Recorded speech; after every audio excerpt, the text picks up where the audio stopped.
soliq idorasi nazoratchi emas, balki ko'makchi, yordamchi sifatida amaliy yordam ko'rsatadi.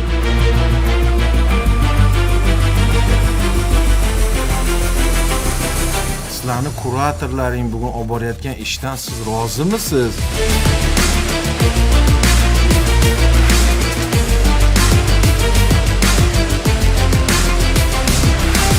Ayniqsa keyingi mana shu 25-yilda kuratorlar tayinlandi, ular o'z aloqaga chiqdi. Bu bo'yicha deyarli muammo yo'q.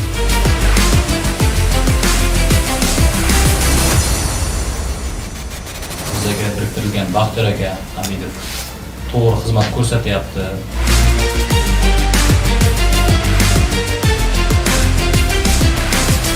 Hammamiz bilamiz, barqarorlik reytingi bo'yicha ham hozir 5 ta yangi mezon qo'shilmoqda.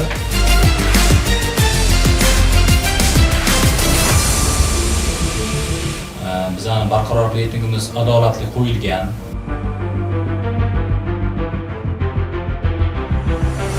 Qo'mita bugun o'zini to'g'ri strategiyasi bilan mana shu soliq to'lovchilar yirik bo'ladimi, oddiy soliq to'lovchi bo'ladimi, hammasiga yordam berishga tayyor. Bu avtokamera bo'yicha. Shu bo'yicha muammolar bor. Albatta bu taklifingizni inobatga olamiz va rahbariyatga taqdim qilamiz.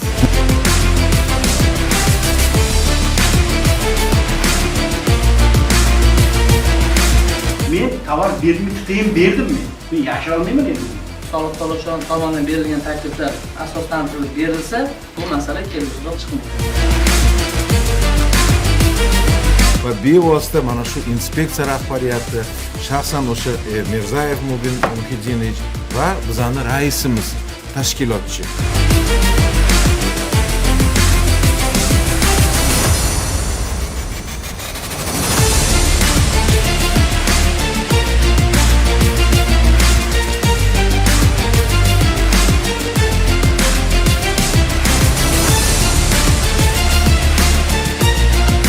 Hammaga katta rahmat. Yaxshi kunlarda ko'rish nasib etsin. Sog' bo'linglar.